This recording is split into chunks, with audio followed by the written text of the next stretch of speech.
The beginning of this morning's prayer was written by Stephen Schick. Spirit of life, God of love, who are we to know how you moved over the waters when all was new? We were not there when you parted them and formed dry land. We didn't hear you cry with joy when earth gave birth to life, or when love began to grow in the human heart. Your longing for hope created this vast diversity of beings with whom we now share our days. Spirit of perpetual creation and recreation, help us to see past our pride to what we have done. Help us to accept responsibility for destroying the gifts of clean water and air, of woodlands and grasslands, of creatures that fly through the air and swim through the seas and walk, creep, and crawl on dry land. Help us to gather the seeds of humility and join you in renewing the earth. And because we have on our minds and hearts this morning the very human world we live in, I add to this prayer aching for earth, a prayer aching for earth's children. How many joys and sorrows can we fit into our broken open hearts today? Another unarmed black man shot dead. Legislated LGBTQ discrimination. Spotting the first crocus of the season. A dog receiving 4 prosthetic limbs and running again. 147 students killed by extremists in Kenya. A man lost at sea for 66 days, rescued from his capsized boat. The celebrations and disappointments of town meeting this week.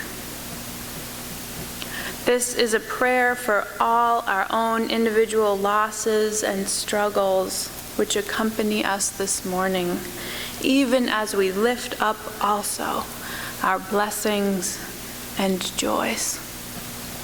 May there be space for all that we carry with us in our worship this morning. May our hearts and arms and prayers expand to embrace all that we hold today. Amen.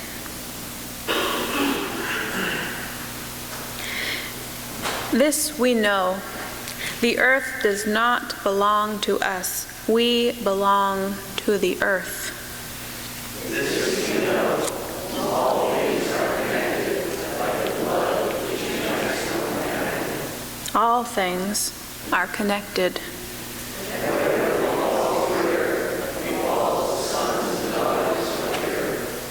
We did not weave the web of life, we are merely a strand in it.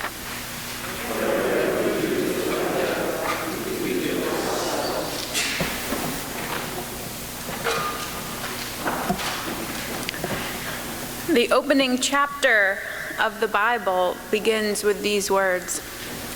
In the beginning, God created the heavens and the earth.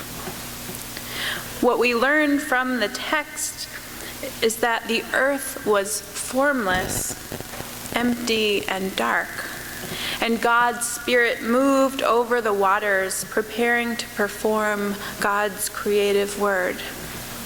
And then God began to speak into existence God's creation.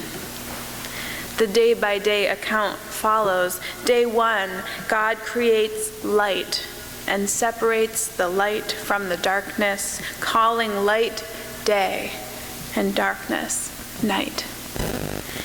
Day 2, God creates an expanse to separate the waters and calls it sky. Day 3, God creates the dry ground and gathers the waters, calling the dry ground land and the gathered waters seas. On day 3, God also creates plants and trees. Day 4, God creates the sun, moon, and the stars to give light to the earth and to govern and separate the day and the night. Day 5, God creates every living creature of the seas and every winged bird, blessing them to multiply and fill the waters and the sky with life. Day 6, God creates the animals to fill the earth. On day 6, God also creates man and woman in God's own image. God blesses them and gives them every creature and the whole earth to rule over, care for, and cultivate. Day 7, God has finished the work of creation and rests, blessing it and making it holy. Science has taught us that this biblical version of the story could not have happened in 7 days, but I still get goosebumps when I read it. There is something, everything holy about creation. Even if we don't stick with the Genesis account, that doesn't mean that we can't believe in a miraculous creation story. Here's the story told by UU minister Reverend Peggy Clark. 4 billion years ago, our planet Earth formed around a star. For millions of years, it cooled. And over time, the gases rose above this young planet to form an atmospheric bubble to protect Earth from the sun and to keep Earth warm, capturing the sun's light inside. 2.5 billion years ago, a group of microorganisms began to capture light from the sun and convert it into energy. This photosynthesis transformed the nature of life on this planet. Little by little, generation after generation, these microscopic plants performed their solar-powered chemistry, imperceptibly but inexorably creating the oxygen-rich atmosphere we have today. Over an immense period of time, plants were established as dominant life forms on land and in the oceans, encouraging the growth of herbivore animals and soon the carnivores that ate them.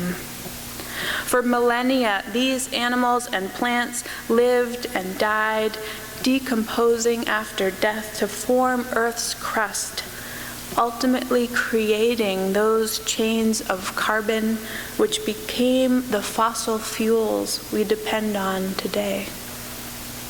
Atmosphere stabilized with just the right amount of oxygen, 21%, to support life.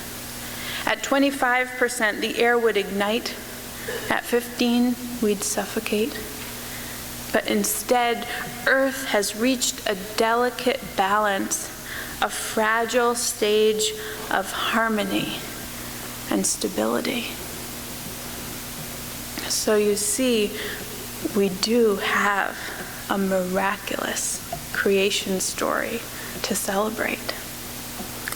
We have been gifted with an incredible earth. God, the universe, life itself born out of one cell, dividing into two, has entrusted this gift to us to rule over, care for, and cultivate.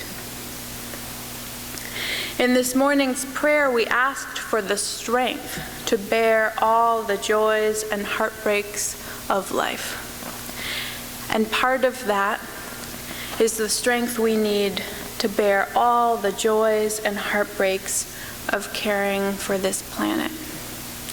The joys are all around us.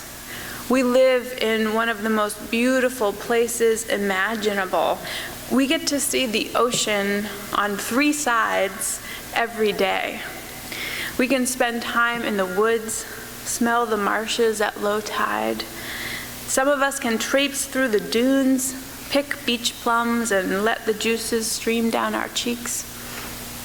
Ask anyone from the walking club and you'll know that when we are out on the trail, I stop every few minutes to marvel at something, to eat winter berries or nibble on rose hips, to point out lady slippers.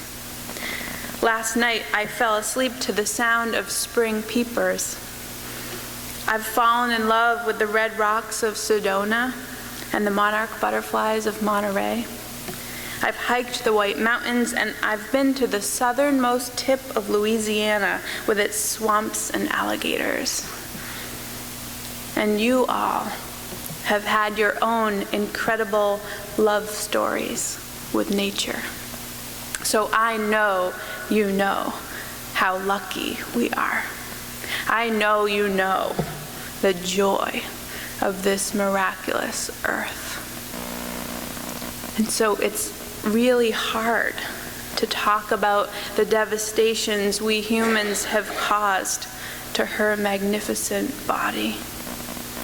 It's hard to talk about fracking and drought and deforestation and enormous islands of trash floating in our oceans, about what the Pilgrim nuclear power plant is doing to Plymouth Bay.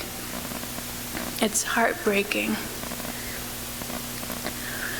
When I was at the UU Ministers Conference this winter, each of us picked a workshop to go to all week. I took one on staff leadership. Others took workshops on worship arts, on conflict resolution, on writing as a spiritual practice. One day when we were breaking for lunch, an entire workshop was crying. I was kind of glad that I hadn't signed up for whatever they had signed up for. It's so intense, they were saying. It's so sad. We're making space for our heartbreak, a friend told me over soup and salad in the dining hall. It turns out that these people had signed up for a workshop with the eco-feminist and philosopher Joanna Macy called Just Transition in a Time of Unraveling. It was mostly about our environmental crisis. When Joanna Macy leads a class or a workshop, she starts by opening participants' hearts and minds to the suffering and pain, the grief of our hurting planet. It's a necessary first step, she says. And she's not the only one to approach environmentalism like this. In the book Sustainable Soul, Rebecca Hecking writes, "The first big step on the spiritual journey ahead is to come face to face with the truth of the ecological problems we now face as a species. Just as the loss of a single field caused my children to grieve, when we fully grasp what we as a species have done to our only home, it can be heart-wrenching. In fact," she says, "if you are not crying a few tears or losing some sleep over these issues, then you haven't truly faced them." Remember Peggy Clark, who wrote about how miraculous the birth of the planet was. She has also written about what we are facing now. We're facing a climate crisis, she says. Climate change is already causing suffering for people around the world every day. Half of the world's oxygen-producing tropical and temperate forests are now gone. Half the wetlands, 20% of the corals. 2/3 of the oceans are fished to capacity. Deforestation continues at just over an acre a second. and there are almost 200 dead zones in the sea. 1/3 of all freshwater fish are on the brink of extinction, 25% of plants and amphibians, 35% of birds and mammals. And everywhere, Earth's ice fields are melting. Species are disappearing 1,000 times faster than ever. We are in an extinction spasm, and the world of nature is disappearing by our own hand. You can cry. Thankfully, Joanna Macy didn't stop with the heartbreak in her workshop. And I don't want us to get stuck in the heartbreak either. I don't want us to skip it, but I don't want us to get stuck there. Macy doesn't. She leads people on to a concept of active hope. Active hope is something we do rather than have. It involves being clear about what we hope for, and then playing our role in the process of bringing that about. In her words, the journey of finding and offering our unique contribution to the great turning helps us to discover new strengths, open to a wider network of allies, and experience a deepening of our aliveness. When our responses are guided by the intention to act for the healing of our world, she says, the mess we're in not only becomes easier to face, our lives also become more meaningful and satisfying. The Unitarian Universalist Association is in the midst of what they're calling Commit2Respond, a climate justice initiative rolling out during this period that we are in now, between World Water Day, which was March 22nd, and Earth Day, April 22nd. Commit2Respond, they use a 2 to be cool, I think. Commit2Respond says, we believe that saving our biosphere is possible, but it will take a paradigm shift and a revolution of values to get there. The framework is simple. To meet this challenge, we need to shift to a low-carbon future, advance the human rights of affected communities, and grow the climate justice movement. Only by forming partnerships and connecting these 3 pillars will we succeed. Commit2Respond reminds us that our energy use has a human impact, that the human impacts are disproportionately felt by those who are disempowered, and that it will take all of us to alter the course that has been plotted for our world. This isn't specifically tied to Joanna Macy's work, but to me it sounds a lot like hopeful action. It sounds like a commitment to play an active part in the great turning, and we can be a part of it. I encourage you to look up Commit2Respond online when you get home. This movement perfectly aligns with our UU principles. And we have already been working on this a little bit here. As a congregation, we have switched to all-natural cleaning products. Thank you, April. We just swapped out all of our light bulbs for LED lighting. Thank you, Conwell Hardware and Tony and James. We have recycle bins throughout the building. April is on a personal mission, by the way, to make sure you put your coffee cups in the recycling bins rather than the trash. You'll see her notes posted everywhere in AB Hall. We have a compost in the backyard behind the kitchen, and I encourage you all to make use of it when you're helping out with coffee hour. We use very little fertilizer on our lawn, but when we do, we use only organic fertilizer with no pesticides. Of course, there is more we can do, and we are working on an energy audit to help us. As individuals, there are many efforts that we can make, even if they feel small. Remember, active hope. And although we should continue to make small changes, we also need to educate ourselves about the steps that make the largest impact. Let's look at our water consumption, for instance. We've been hearing so much about California this month and their significant drought, but it's really something that impacts all of us. The Central Valley of California produces 25% of the food we eat and almost half of the fruits and nuts we consume. California is running through its water supply in part because it is helping to feed the rest of the country. So as Stephen Johnson puts it, California doesn't have a water problem. We all do. I have a confession to make. I take long showers. I whine about getting in, but once I'm in there, I just don't want to get out. It's like water therapy. You can rinse off so many stresses from the day in the shower.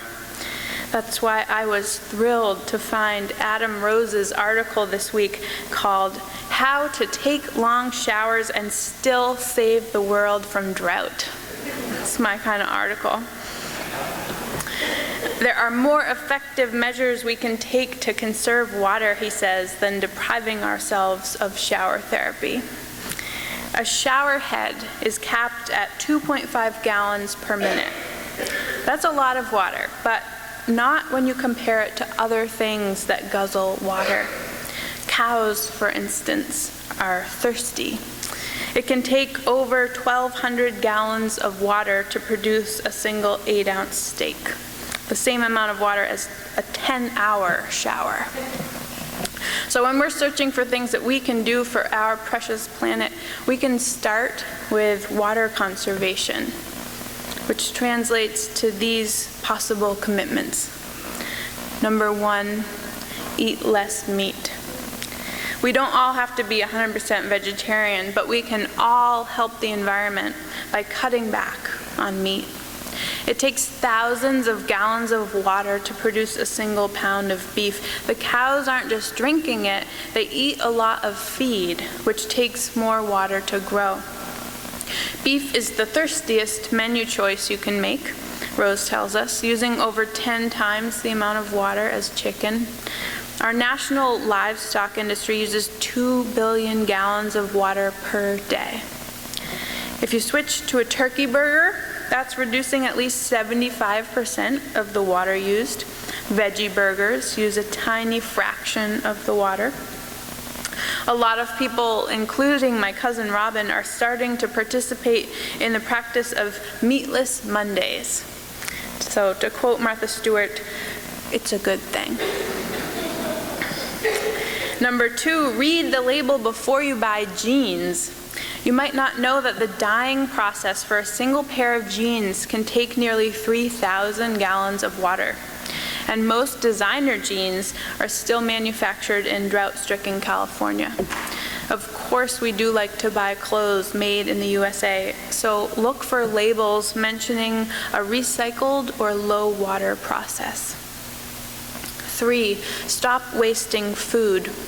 It takes water to produce food, and that's okay, but that means that wasting food is also wasting water. 4 ounces of cheese can use up 150 gallons, so save your leftovers.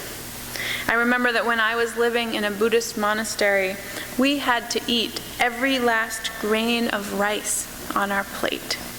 So think of it as a spiritual discipline. Number 4, fix leaks.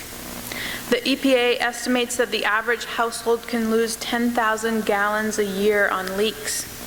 Your shower lasts just minutes, but your broken fixtures never stop, so check those fixtures. And number 5, telecommute when you can. A gallon of gas takes multiple gallons of water to produce, and when your tires wear out, it'll take over 2,000 gallons of water to make their replacements. A whole new car, that can take 39,000 gallons of water, mostly for steel production. I only had time to share just these few water-saving measures today. I know you have ideas of your own about shrinking our carbon footprint, and I hope you'll share them with us. And you can find more at Commit2Respond.org. I also know that you might be hearing the messages of environmentalism from a lot of places. What makes this a message for worship is that we have an amazing creation story to tell. That our heartache for the earth is part of what we carry with us when we are honest about all that is broken in this world. That we need each other to move from despair to active hope. And that nurtured and sustained by our faith and our faith community, we can commit to making sacrifices and changes that can save our planet and perhaps even enrich our lives, deepen our lives in the process. As Denise Levertov writes in her poem, Beginners, but we have only begun to love the earth. We have only begun to imagine the fullness of life. How could we tire of hope? So much is in bud. How can desire fail? We have only begun to imagine justice and mercy, only begun to envision how it might be to live as siblings with beast and flower, not as oppressors. Surely our river cannot already be hastening into the sea of non-being. Surely it cannot drag in the silt all that is innocent. Not yet. Not yet. There is too much broken that must be mended, too much hurt we have done to each other that cannot yet be forgiven. We have only begun to know the power that is in us if we would join our solitudes in the communion of struggle. So much is unfolding that must complete its gesture. So much is in bud. Amen, and blessed be.